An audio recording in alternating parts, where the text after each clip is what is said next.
안녕하세요. 안녕하세요. 오늘 많이 피곤해 보이시네요. 네, 피로가 회복이 안 됐어요. 주말에는 또 K리그가 있었죠. 예. 네, 사실 K리그 최고의 더비 아닙니까? 현대가 더비. 전북 대 울산 경기가 있었는데 시간대도 굉장히 좋았고 날씨도 좋아가지고 현장에 가신 분들도 경기 굉장히 재밌게 봤을 것 같고 전북 팬분들 입장에서 좀 경기 재밌게 봤겠죠. 네. 경기 재밌게 보셨어요? 네, 저는 어제 밤에 봤는데 네. 작년에도 이제 둘이 했을 때 전반기 때 했을 때 좀 재밌는 경기 한 번 있었거든요. 그때 같은 경우도 좀 볼만했었는데 그때가 울산 3-5-2로 했을 때일 거예요 아마. 근데 보야니치가 그리고 한창 폼 좋았을 텐데 그때도 좀 경기가 볼만한 경기였었는데 이번 경기도 그 작년 경기에 못지않게 꽤나 볼만한 경기가 아니었나 그렇게 생각하면서 봤습니다. 우리가 이제 전북 경기를 한번 했었잖아요. 강원 전북 그 얘기하면서 코치님이 네네, 전북한테 많이 당했었다. 작년 얘기했었죠. 악의 순환고리.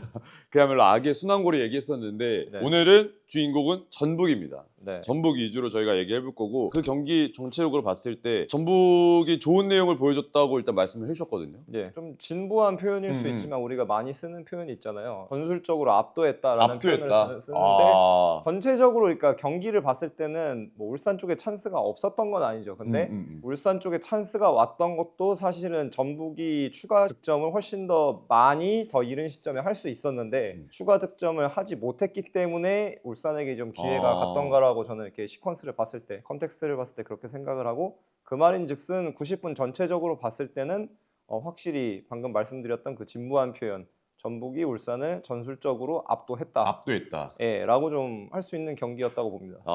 알겠습니다. 사실 두 팀이 전북이 시작이 그렇게 좋지는 않았잖아요. 첫 경기 패배하고 네. 그 다음에 점점 올리면서 연승 타고 있고 울산은 오히려 초반에 되게 좋은데?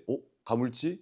되겠는데? 막 이런 얘기 있다가 여기서 이제 사실 딱 만났단 말이에요. 네. 그래서 굉장히 중요했는데 예. 전북이 압도했다. 그 압도한 내용을 한번 보겠습니다. 편의는 저희가 초록색은 없기 때문에 주황색을 전북으로 전북으로. 놓고 그 다음에 하얀색을 울산으로 놓고 설명을 해보겠습니다. 네. 전반전 같은 경우에는 전체적으로 봤을 때 이제 경기 흐름이 이제 볼이 왔다 갔다 하는 국면에서 보면은 뭐 이따 수비 얘기도 잠깐 하겠지만 전북 같은 경우가 이제 경기장 4등분 했을 때 첫 번째 쿼터 넘어서 이제 공을 가지고 공격을 시작하는 경우가 좀 많았습니다. 네. 반면에 울산은 지금 제가 하얀색으로 놓은 것처럼 4-4-2로 이제 수비를 하고 있었죠. 이렇게 봤을 때 전북이 이제 실질적으로 공격을 어떻게 했냐를 좀 말씀을 드려야 될 것 같은데 제가 기본은 4-3-3으로 놨어요. 기본은 4-3-3으로 놓은 게 울산 같은 경우가 공격을 할 때 4-2-3-1로 하다 보니까 이제 전북에서 쉽게 얘기하자면 이제 뭐 제가 맨날 말씀드린 맨투맨으로 미드필더에서 3대3 구도로 이제 수비를 하기 위해서 이제 4-3-3으로 수비를 좀 했었거든요.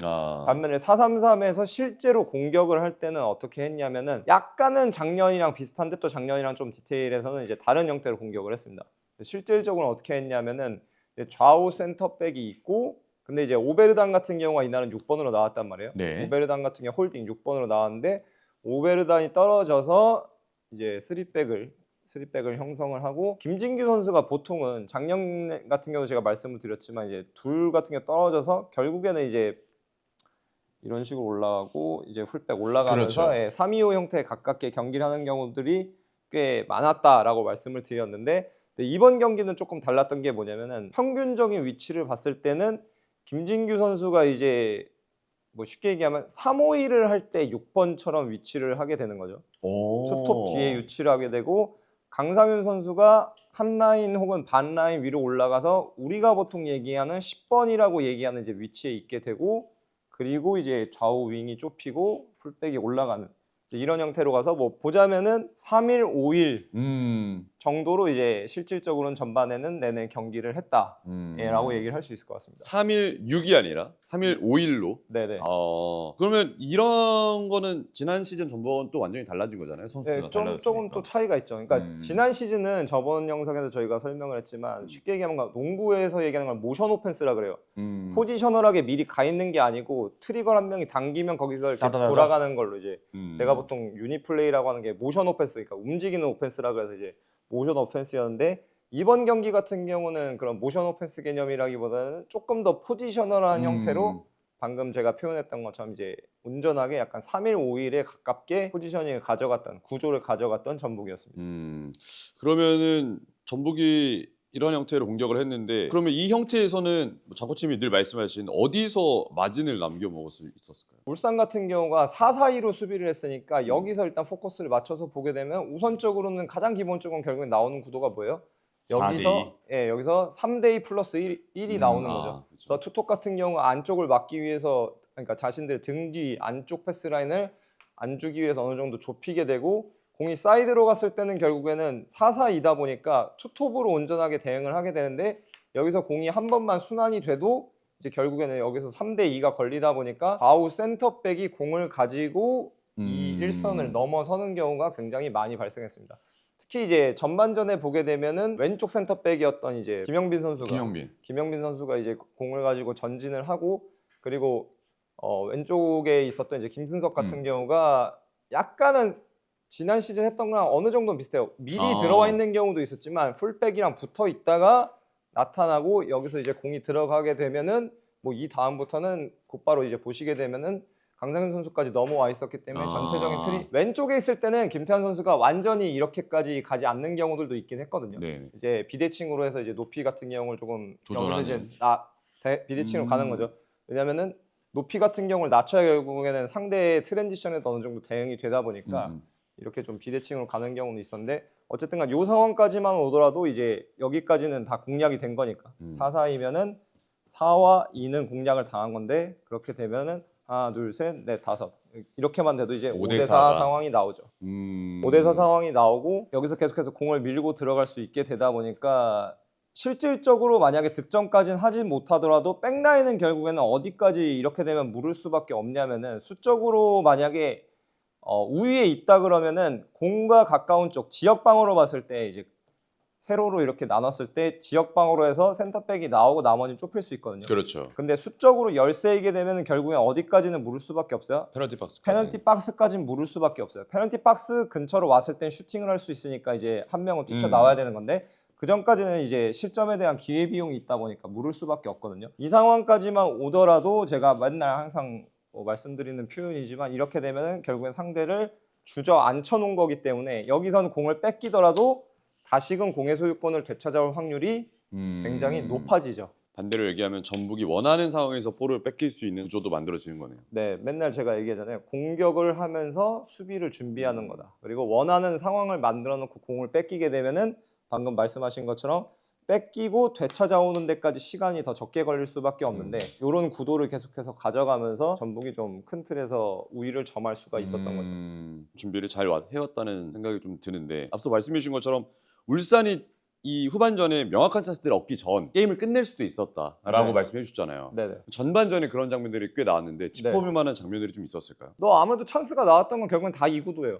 이 다 전체적인 이 이 구도. 그리고 저는 솔직히 일반 사람들이 볼 수 있는 데이터는 얘기는 별로 하는 걸 좋아하진 않는데 왜냐하면 데이터를 잘못 생각하시는 게 뭐냐면 팀마다 KPI라고 보통 그렇죠, 우리가 그렇죠. 얘기를 하잖아요. 그래서 일반 분들이 보시는 데이터는 사실은 팀에선 그걸 보지 않아요. 물론 GPS 정도는 선수 부하 때문에 보긴 하지만 그게 아니고 그냥 사이트 들어가서 있는 그 데이터는 안 보거든요. 그렇죠. 팀 게임 모델에 맞춰서 유의미한 데이터는 따로 설정된 필터링된 조건을 통해서 나오기 때문에 그렇죠. 그 데이터로 이제 보는데 근데 이 경기 같은 경우에는 방금 말씀드린 이런 구도로 봤을 때 뭐 요새 뭐 소파스코어도 많이 들어가서 보시는데 이제 소파스코어로 들어가서 보시게 되면은 이런 것들을 증명하는 혹은 뒷받침하는 데이터가 있거든요. 근거하는.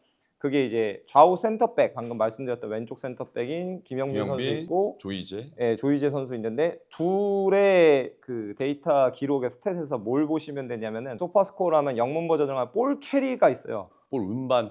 여기 이제 공격, 수비, 패스 그다음에 드리블 수치가 이렇게 섹터가 나눠져 있고 섹션이 나눠져 있는데 드리블 섹션으로 보시게 되면은 캐리 수치가 있습니다. 근데 저는 보통은 스페인 개념 그대로 써서 스페인은 꼰독시온이라고 하거든요.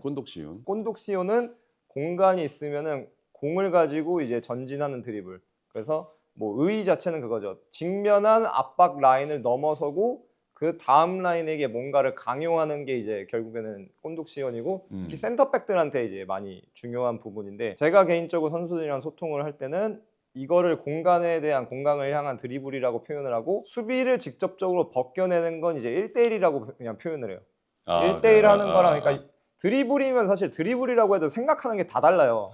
그게 정립이 안 돼 있거든요. 맞아요. 근데 어쨌든 근데 그게 의사소통에서 명확해야 되기 때문에 저는 1대1 뭐 특히 이제 윙이 갔을 때 이거는 1대1이라고 표현을 하고 드리블이라는 건 이제 공간이 있을 때 이제 전진하는 걸 얘기를 하는데 소파스코어는 근데 이제 표현이 좀 다르게 돼 있는 볼 거죠. 캐리라고. 예, 예.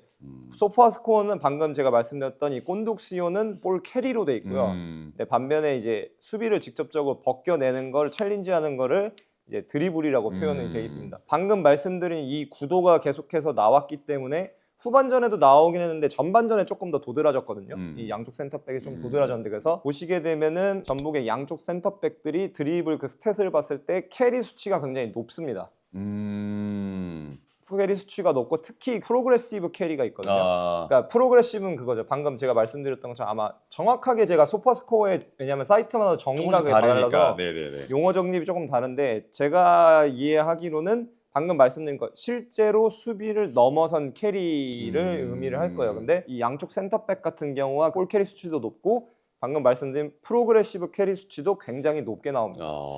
소파는 제가 아까 봤을 때 잘못 본 게 아니면은 전부 오른쪽 조이제 선수가 스탯상으로 소파스코에서 경기 MVP 뽑히잖아요. 네, 그렇죠. 예, 여기서 아마 MVP가 돼 있을 거예요. 아마. 뭐 득점도 하기도 했고. 네, 그러다 뭐 득점도 있는데 어쨌든 그 수치가 좋아서 좌우 다 높은데 조이제 선수가 조금 더 높았던 걸로 기억합니다. 제가 얼핏 봤을 때는.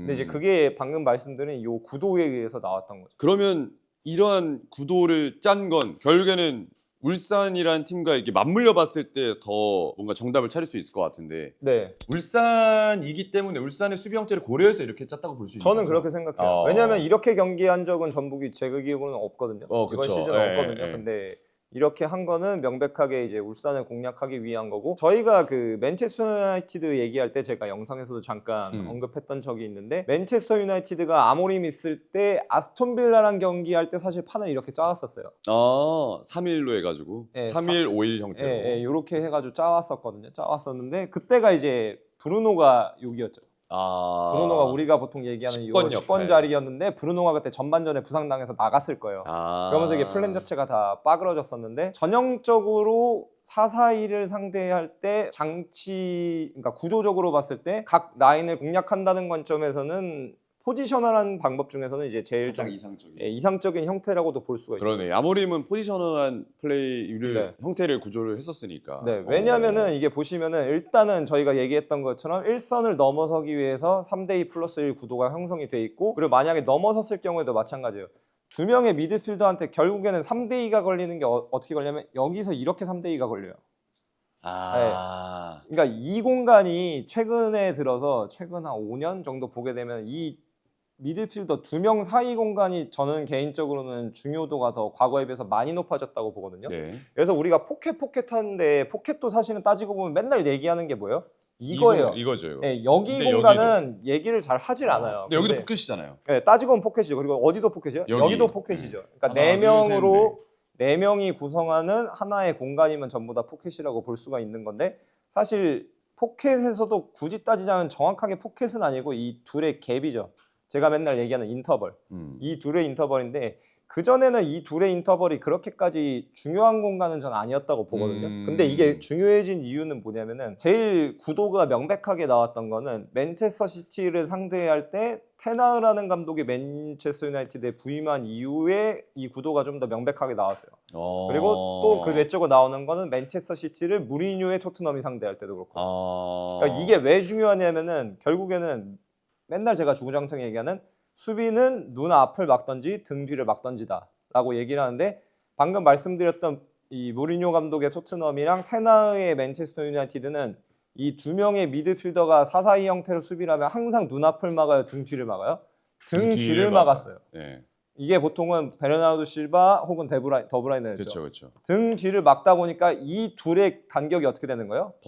벌어지는 거예요. 벌어지니까 결국에는 이 둘은 못 써요. 당장은 못 써요. 그럼 쓸 수 있는 공간은 어딘 거예요? 여긴 거죠. 이 둘의 벌어진 이 인터벌을 쓸 수가 있게 되는데 뭐 크게 방법은 사실 두 개입니다. 굳이 여기서 3대1을 걸지 않더라도 보통은 이게 빠져 있으면 누가 내려와요? 톱이 내려오죠. 9번이 내려오죠. 9번이 내려오고 뭐 이거를 제일 프리미어리그에서 잘했던 건 사실은 해리케인. 해리케인 이 둘 벌어지면 떨어져서 케인은 그리고 어떻게 버려 여기서? 돌아버리고 누구한테 줘요? 들어가는 전지 들어가는 패스까지. 예, 들어가는 손흥민한테 이제 패스 주고 여기서 득점이 뭐 수도 없이 나왔죠.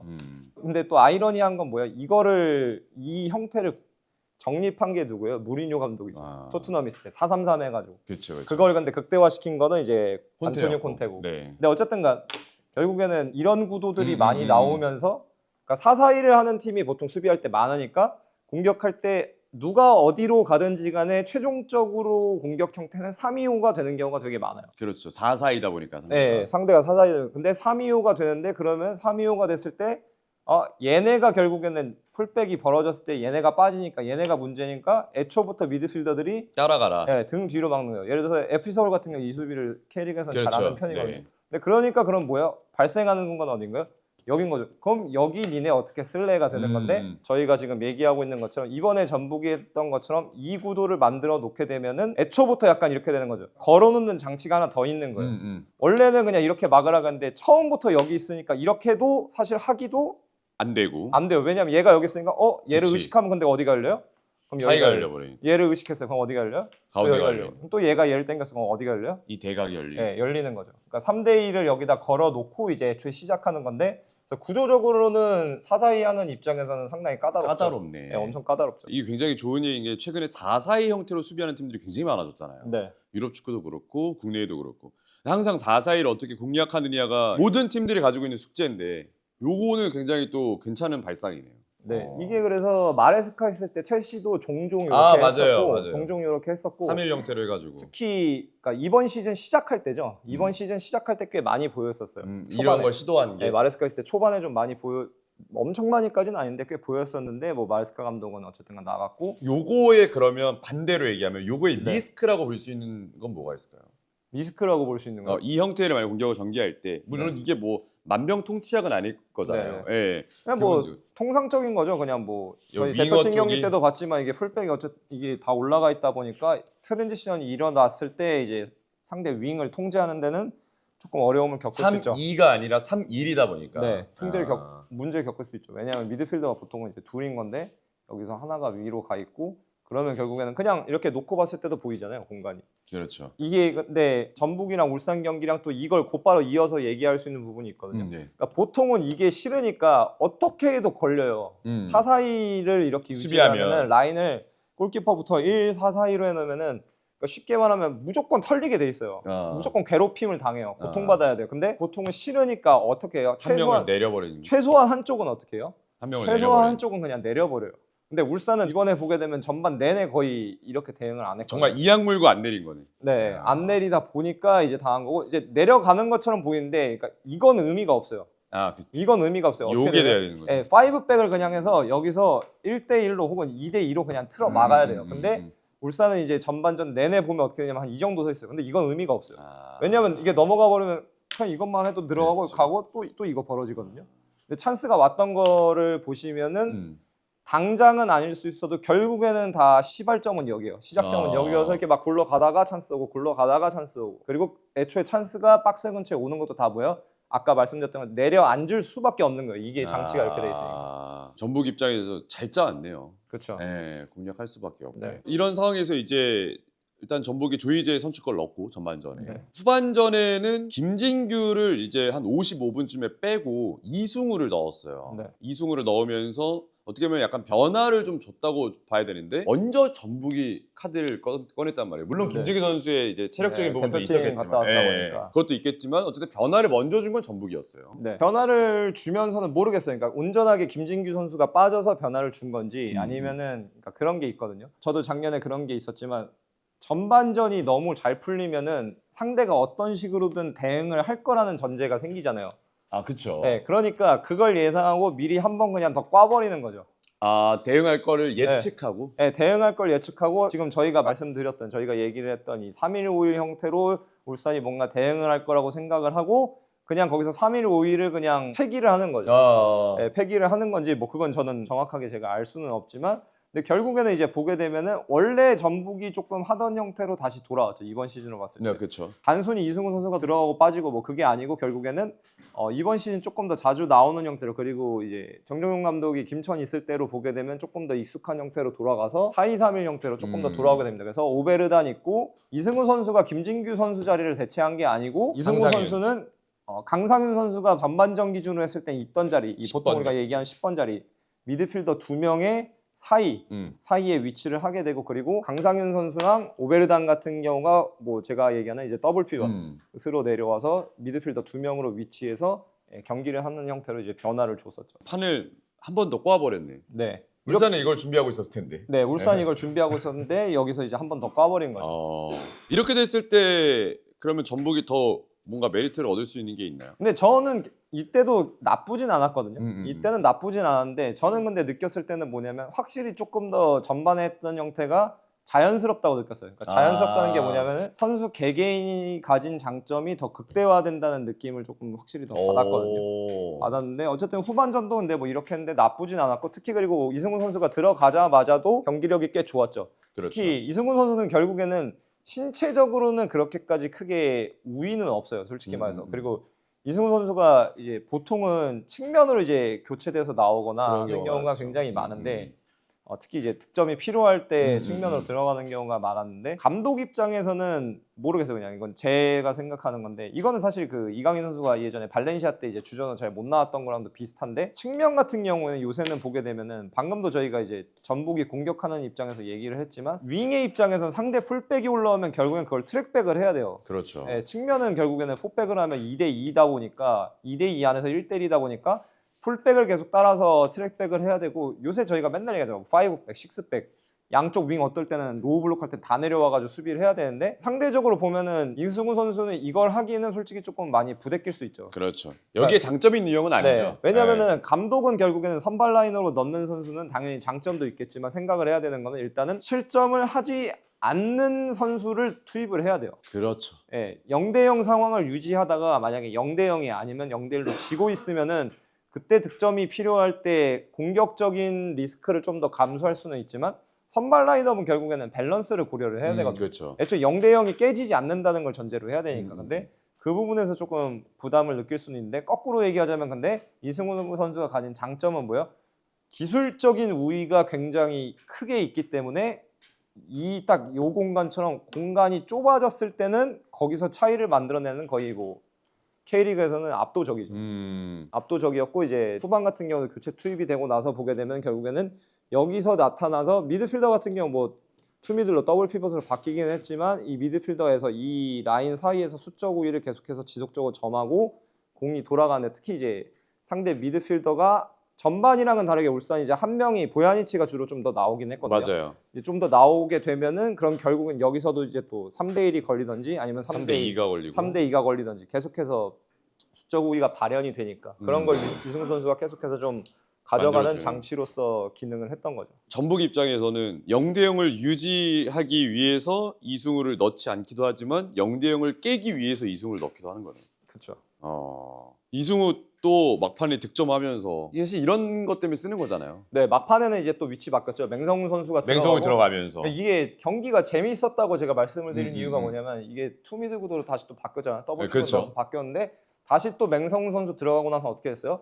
다시 다시 맹성훈 말렸어요. 들어가고는 떨어지고. 들어가고 다시 이승우 있고 오베르단 있고 오베르단 있고. 그냥 또 다시 이 구도로 다시 돌아왔어요. 음. 이 구도로 다시 돌아왔거든요. 하다가 뭔가에 네.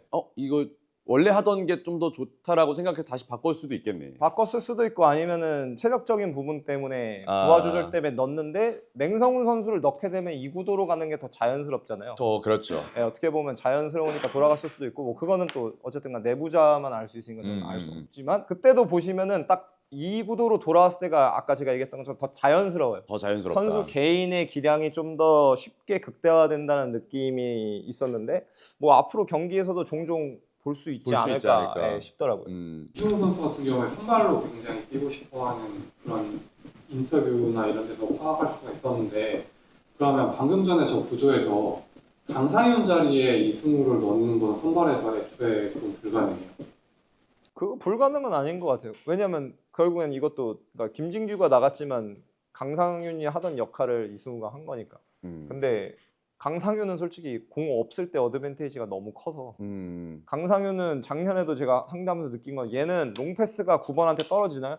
여기 있어도 한 라인을 넘어가는 게 아니라 두 라인을 넘어가서 뒷공간으로 가는 타이밍이나 이런 게 공격성이나 적극성이 엄청 거의 좋죠. 압도적이에요. 약간 브루노 페르난데스랑 비슷하거든요. 얘는 미드필더니까. 완전 미드필더니까 더블 피벗 할 정도로 미드필더인 건데 강상윤은 결국엔 미드필더 개념이니 사실 그러니까 10번을 할 수도 있는 건데 10번을 해도 사실은 8번인 거죠. 굳이 표현하면 6번, 8번, 10번이면 얘는 10번 자리에 있어도 결국엔 8번처럼 10번 자리에 공간에 있는 건데 근데 이승우는 결국에는 가면은 10번이지 8번이 될 수는 없거든요. 제가 느꼈을 때는. 그런 이유 때문에 강상현 자리를 넣기가 좀 불안할 수도 있는 거고 선발에서. 왜냐하면 수비를 하면은 아까도 제가 잠깐 얘기한 수비를 하면 맨투맨을 해야 돼요. 미드필더 맨투맨 이승우가 맨투맨을 건데 도야니치, 이동경 그 다음에 이규성 셋 중에 하나를 맨투맨을 해야 되는데 측면에서 못 넣는 이유랑 똑같은 거예요. 측면에서 맨투맨이 안 되는데 중앙 미드필더를 맨투맨한다.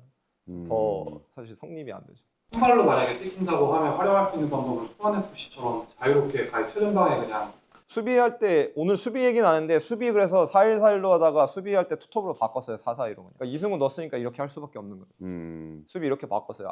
처음에는 이렇게 했거든요. 그냥 한 명씩 잡아놓고 미드에. 이렇게 했거든요. 물론 울산도 나중 가서는 이렇게 서 있진 않았지만 보야니치 계속 떨어져서 플레이는 하긴 했는데 이렇게 했다가 이승우 들어가고 나서는 그냥 그 4-2-3-1로 그냥 수비할 때 4-4-2로 이런 식으로 했어요. 선발로는 쉽지 않아요. 넣을 수는 있겠지만 리스크가 크다고 감독 입장에선 판단될 수밖에 없을 거예요. 전북 입장에서 상당히 내용적으로 뭔가 만족도가 있는 그런 결과이지 않았나 싶고 저도 경기를 봤지만 최우진이 굉장히 많이 보였고 네. 와 최우진 정말 잘한다라고 생각이 들었던 이날 경기였거든요. 네. 최우진 선수는 또 어떻게 보셨어요? 최우진 선수도 굉장히 경기 잘했죠. 그러니까 최우진 선수가 저도 작년에도 이제 보고 했지만 작년엔 출전 시간이 시즌 초에 있다가 거의 나중 가서 그렇죠. 못 나왔잖아요. 네. 김태현 선수가 나왔고 어떻게 보면 이번에도 그렇고 선발 출장 최근에 하고 있는 게 또 김태현 선수가 부상으로 빠져 있기 때문에 나온 걸 수도 있을 텐데 반면에 최우진 선수가 이번 경기 같은 경우에는 본인이 가진 장점이 뭔지 굉장히 확실하게 보여줬다고 좀 생각을 합니다. 그래서 그거에 대해서 또 이제 좀 말씀을 드리면은 네네. 아까 제가 설명을 했을 때 이 구도 요 구도가 나올 수 있었던 건 시작점을 제가 설명드릴 때 말씀을 드렸던 것처럼 시작이 애초에 커터에서 시작하는 거예요. 4분의 1 지점에서 4분의 1은 넘어선 지점에서 시작을 하니까 이 형태를 갖춰놓고 전북이 시작을 하는 거거든요. 근데 후반 같은 경우에는 결국에는 전반에 비해선 제가 느꼈을 때는 울산 쪽에서 압박을 더 강하게 하자라고 얘기를 한 것 같아요. 근데 그러다 보니까 구도가 후반에는 좀 더 어떻게 나왔냐면은 이 형태를 갖춰 놓기 전에 울산이 압박을 들어오는 경우가 굉장히 많았죠. 그래서 골키퍼가 송봉 선수 골킥 포함해서 공 가지고 있고 그냥 이때는 근데 어쩔 수 없어요. 이 변화를 가져갈 수 있는 시간적 공간적 타이밍이 안 나오니까. 예, 안 나오다 보니까 그냥 이렇게 다 끌려 올려놓고 보게 되면은 그냥 우리가 아는 전형적인 형태로 서게 되는 거죠. 거의 뭐 이런 식으로. 그렇죠. 예, 거의 이런 식으로 이제 서게 되는데 근데 그러면은 수적 우위를 제일 쉽게 만들 수 있는 거는 전북 입장에서 크게 방법이 두 개가 있다고 저는 생각을 해요. 두 개가 있다고 생각하는데 첫 번째는 이제 못다가 있으니까 못다에게 다이렉트로 주면서 나가고 여기서 돌아서서 이걸 받아서 이걸 받아서 앞을 보면은 뒷공간 갈 수 있고 근데 그렇죠. 상대적으로 이거는 그렇게 많이 나오진 않았고 이번 경기 같은 경우 근데 되려 이제 많이 나왔던 게 뭐냐면은 요렇게 봤을 때 공간이 없는 것 같지만 공간이 분명히 있거든요. 공간이 어디 있냐면은 전반에는 이게 이런 상황이 왔을 때 좀 이렇게 많이 났어요. 여기서 압박 들어오면 최우진 선수 나오고 여기서 김진규 선수가 사이드로 많이 빠졌거든요. 빠져서 이제 공을 받으려고 했는데 후반 같은 경우는 특히 이제 김진규 선수 나가고 나서 이제 구도를 보게 되면은 공간이 없는 것 같지만 공간이 어디 있냐면은 공간이 어디에 발생을 하냐면은 결국에는 스페인어는 뭐라 그러냐면 이게 공간을 표현하기에 따라 조금 다른데 꼬스타도라 그래요. 꼬스타도. 네, 4-4인데 보게 되면은 이렇게 삼각형이에요. 여기 이렇게 삼각형이에요. 이해했어요. 4-4-2 구도니까 이 삼각형인데 그러면은 풀백으로 받았을 땐 따지고 보면은 저는 이 패스를 개인적으로 좋아하진 않거든요. 그냥 죽은 패스라고 이제 제가 예전에 표현을 했었는데 축구할 때 맨날 왜냐면 할 게 없어요. 할 게 없는데 근데 왼발잡이다 보면. 네, 근데 최우진 선수 같은 경우에는 기술적으로 우위가 워낙 있다 보니까 이거는 어떻게 보면 풀백 덕목일 수도 있는데 이 정도 풀백이면은 방금 제가 말씀드린 이 코스타도 이 삼각형을 활용할 수 있으니까 여기서 받고 어떻게 해버려요? 이 공간을 가버려요. 이 공간을 공격하죠. 그러니까 정확하게 표현하면 뭐예요? 이 둘의 갭을 공격하는 거죠. 이 둘의 인터벌. 공간을 공격하는 거예요. 그렇게 되면 자연스럽게 어떻게 돼요? 모여요. 물러나면서 좁혀지게 되고 그러면은 결국에는 자유롭게 놓이는 선수가 무조건 발생할 수밖에 없죠. 근데 이제 전반에 비해서 후반 같은 경우가 보게 되면은 최우진 선수한테 이런 구도가 조금 더 엄청 많이 놓이거- 나왔어요. 네, 많이 놓이거든요.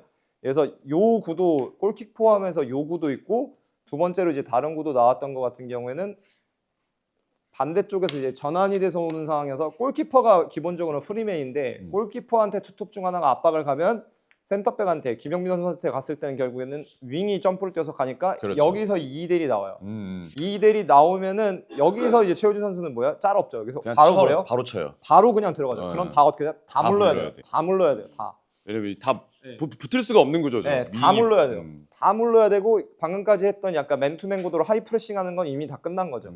여기서 만약에 공을 잃어버리더라도 여기서 공을 잃어버리게 되면 어떻게 해요? 또 되찾아올 확률이 높죠. 높고 혹은 여기서 곧바로 득점까지는 가지는 않더라도 여기서 한 번만 접고 센터백으로 나와도 아까 말씀드렸던 것처럼 본인들이 원하는 구도를 네, 만들 이 수가 구도를 있는 만들어 놓을 타이밍이. 수가 있는 거죠. 이미 쿼터까지 왔으니까. 그래서 똑같아요. 아까 제가 센터백 말씀드렸잖아요. 캐리 수치가 되게 높게 나왔다고. 근데 최우진 선수도 이제 소파스코어에서 들어가서 보시면은 캐리 수치가 엄청나게 높게 나와요. 특히 풀백인 거 치고는 히트맵을 봐도 나오고 히트맵을 봐도 방금 제가 말씀드린 요 공간에 엄청 빨갛게 나오거든요. 빨갛게 나오고 그리고 그 프로그레시브 캐리랑 캐리 수치가 엄청나게 미터가 한 180m 될 거예요. 꽤 높게 나오는데 그거는 절대적으로 아마 높은 수치일 거예요. 제가 뭐 막 그걸 다 평균 내보고 하진 않지만 절대적으로 분명히 높은 수치인데 거기서 이제 최우진이라는 선수가 전체적으로 팀이 전진할 수 있는 팀이 공격을 그러니까 다음 단계로 넘어갈 수 있게끔 기능을 해준 거죠. 굉장히 중요한 기능을 해줬네. 네. 전북이라는 팀이 앞서 우리가 설명드린 그 구조를 만들었는데 그걸 이제 울산이 압박을 해서 울산이 먼저 제어를 하려고 했던 시도도 있었는데 그거에 네. 대한 기능을 또 최우진이 또 해준 거네요. 네. 팀이라는 게 결국에는 경기 중 벌어지는 상황, 그러니까 그 컨텍스트가 매 순간 변하다 보니까 그 상황에 맞게 매 순간 적응할 그쵸, 수 있어야 그쵸. 되고 적응한다는 건 결국에는 어떤 상황이든지 특정 선수가 가진 장점이 나올 수가 있어야 된다는 건데 그런 관점에서 봤을 때 전북 같은 경우에는 그 상황에 대한 적응으로서의 장치가 굉장히 잘 되어 있던 거죠. 이번 경기 같은 경우. 그럼 이런 구조는 최우진 선수에게도 굉장히 좋은 구조이겠네요. 본인의 능력을 잘 보여주기에. 저는 솔직히 그러니까 뭐 수비적으로 선수가 더 발전해야 된다는 거는 저도 동의는 해요. 동의는 수비에 하는데, 있어서는. 동의는 하는데 우리가 흔히 얘기하는 재능이라는 건 저는 이제 제일 크게 시각적으로 보이는 건 기술적인 거라고 생각을 기술. 하거든요. 기술적인 거는 갑자기 늘지 않아요. 전술적인 판단이나 수비 능력 같은 경우에 후천적인 학습을 통해서 분명히 성장을 단계적으로 뭔가 할 수가 예. 있어요. 할 수가 있는데 기술적인 거는 없던 게 갑자기 생기지 않거든요. 그렇죠. 없던 게 갑자기 생기지 않은데 그런 관점에서 보면은 이제 뭐 선수가 아직도 굉장히 어리고. 젊은 선수기도 하지만 길게 봤을 때 A 대표팀에서 제일 볼 오. 확률이 길게 봤을 때 높은 레프트백은 최우진 선수가 아닐까 싶긴 해요. 현재 K리그에서. K리그에서. 왜냐면 수비적은 당연히 개선해야죠. 근데 뭐 몰라요. 저는 선수를 잘 모르니까 선수가 저는 표현할 때 학습 능력이라고 하죠. 열려 있는지 이제 자꾸 그렇죠. 이렇게 닫혀 있지 않고 계속해서 천장이 높은 거죠. 그래서 고점이 높은지. 지금은 여기 있지만 계속해서 이제 올라갈 수 있는 그런 태도, 학습 능력이 있다면은 결국에는 수비적인 거는 보완을 할 수가 있을 거고. 그리고 우리가 이미 너무 많잖아요. 뭐 예를 들어서 대표적으로 이제 뭐 라리가에서 오래 활동했던 이제 조르디 알바 같은 경우도 원래 윙으로 보통 맞아요. 많이 뛰었었다가 이제 풀백이 에메리 감독 오면서 발렌시아 때 되면서 이제 풀백으로 완전히 자리를 잡고 처음에도 조르디 알바도 뭐 그렇게 수비를 솔직히 잘한다고 보지는 않았어요. 근데 여전히 선수 말년에도 공격적인 게 장점이긴 했지만 근데 어쨌든간 그 탑 레벨에서 수비를 하는데도 크게 문제가 있는 정도가 아닌 정도까지 네, 올라온 거죠. 네, 올라온 거죠. 성장을 한 건데 그런 것처럼 최우진 선수 같은 경우에도 결국에는 분명히 공격적인 건 가진 건 있으니까 근데 이거는 후천적으로 만들어낼 수는 없는 거고 그렇죠. 그게 있는데 후천적으로 만들어낼 수 있는 것들에서 성장을 한다면은 길게 봤을 때는 꽤나 어드밴테이지가 있는 선수죠. 특히 하이 프레싱이 현대 축구가 점점 더 많아지고 있고 있죠. 어쩔 수 없이 1대1을 해야 되는 상황들이 발생을 하거든요. 근데 그런 상황으로 봤을 때는 방금 말씀드린 이런 어드밴테이지는 엄청나게 크죠. 1대1에서 시작하지만 사실은 1대1이 아니고 어떻게 돼요? 거의 뭐 2명, 3명을 나한테 고정을 시키고 그 다음 상황을 만들어버리게 되니까 이거는 예전에는 그랬잖아요. 막 볼 터치를 더 적게 해야 된다. 뭐 간결하게 해라. 원투 터치로 해야 된다. 그리고 뭐 대표적으로 막 포지션 게임은 막 원투 터치로 막 해야 된다라고 티키타카 얘기하는데 막 이러면서. 근데 이제는 원투 터치의 가치도 여전히 있긴 하지만 터치를 많이 해야 될 상황도 더 많이 생겼거든요. 그쵸. 맨투맨이 성행을 하고 있기 때문에 왜냐하면 터치를 많이 한다는 건 방금 말씀드렸던 것처럼 공을 오래 가지고 있는 거고 공을 오래 가지고 있는다는 거는 한 명 이상을 나한테 고정시킨다는 걸 의미하기 때문에 그렇게 해야지만 맨투맨을 타개할 수 있는 그렇죠. 도구가 되는 거니까 그런 관점에서 보면은 최우진 선수는 길게 봤을 때 굉장히 메리트가 있는 선수가 아닌가 싶습니다. 알겠습니다. 오늘 전북 이야기를 풀어봤고 전북이 울산을 그야말로 압도했다. 근데 어떤 구조로 압도했는지 그리고 그 중간에 중요한 선수가 누가 있었는지 뭐 이승우 그리고 최우진 이런 얘기를 해봤는데 이 영상을 통해서 그냥 전북이 앞으로 어떻게 갈지도 어느 정도 예측이 좀 되기도 하고요. 네. 아마 이렇게 경기를 하는 경우가 조금 더 늘어나지 않을까. 볼 확률이 좀 높겠죠. 왜냐면 K1 같은 경우는 여전히 4-4-2로 수비를 하는 팀들이 많으니까. 그에 대한 또 대응도 나올 거고 그것도 네. 보는 것도 재밌을 것 같고 전북은 다음 경기가 서울이에요. 네. 또 서울이 물론 이번에 안양하고 1대1 비기긴 했어도 무패잖아요. 네. 엄청나게 재밌는 매치가 또 나올 것 같은데 네. 서울은 또 최근에 보면 이제 거의 4-2-4 가깝게 하이프레싱 엄청 압박 하이프레싱. 시점 자체를 일찍 가져가서 압박을 하고 있는데 그거 같은 경우는 또 뭐 이제 전북이 어떻게 대응하는지도 볼만하겠죠. 알겠습니다. 그래서 오늘 저희는 현대가 더비를 메인 매치로 잡아봤고 어쨌든 전북의 앞으로 행보를 좀 기대해 주시면 될 것 같습니다.